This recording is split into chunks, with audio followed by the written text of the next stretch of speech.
ยิ้มนี่ไหนลูกยิ้มเนี่ยมีใครหน่วยหนึ่งอยากมีขาเพื่อจะท่องเที่ยวไปมาและเห็นหลายสิ่งหลายอย่างที่อยากเห็นมีหน่วยหนึ่ง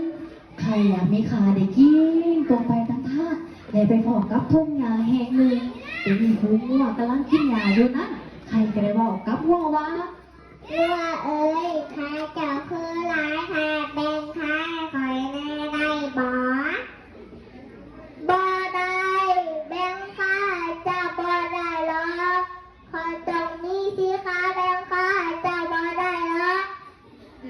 แล้วใครก็กิ้ง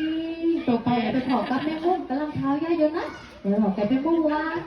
แบ่งมุมเอ้ยข้าเจ้าคือหลายข้าแบ่งข้าคอยแน่ได้บ่ได้แมงมุมต้องมี8 ขาและข้าเจ้าได้ดอกโบกือเฮาล่ะแล้วใครก็กิ้งตัวไปแล้วไปพอกับบุกกือบุกกือเอ้ยขาเจ้าคือหลายแทแบ่งขาไว้แม่ในบ่ใจบุกกือต้องมีขาหลาย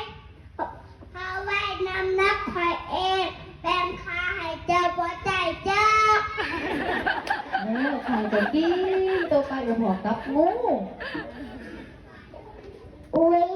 งูคือบ่มีค่ะใครเป็นงูใครไม่มีค่ะใครใส่เลื่อยเอาใครเลื่อยไม่ได้แล้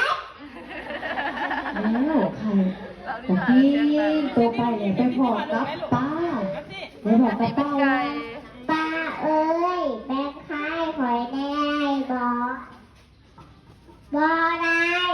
ข่อยกับบ่มีขาคือกันข่อยใส่เคกะพังลอยน้ำบ่มีขากระไดเมื่อบัวไม่ไผ่แดงขาไข่ก็ได้กิ้งตัวไปแล้วจมไปผู้เดียววะให้จังไดเดเฮาจังมีขาในขณะนั้นแม่ไก่ก็ได้เอิ้นหาลูกดูเอ้ยลาใจหลีมาค่ะแม่พี่เมื่อได้ยินเสียงแม่ห้องไก่ก็ได้กิ้งมาหาแม่แล้วบอกกับแม่ว่าแม่เอ้ยลูกอยากมีขาแต่บ่มีใครเป็นขาให้ลูกฟังเมื่อได้ยินลูกบอกให้นั้นแม่ไก่ก็เลยหัวขึ้นมาว่าไปยังลูกแม่นะคะหาลูกเอง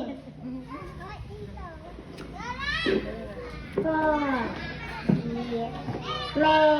พี่หลายมือต่อมาไข่น้อยนั้นก็ได้แตกออกมาเป็นไก่ตัวน้อยๆที่มีสีสันสวยงามและมีเสียงห้องกิ๊บกิ๊บกิ๊บกิ๊บกิ๊บเย้ดีใจเด็มีขาแล้วแต่ละมื้อแม่ไก่ได้พาลูกไปควดเคียหาอาหาร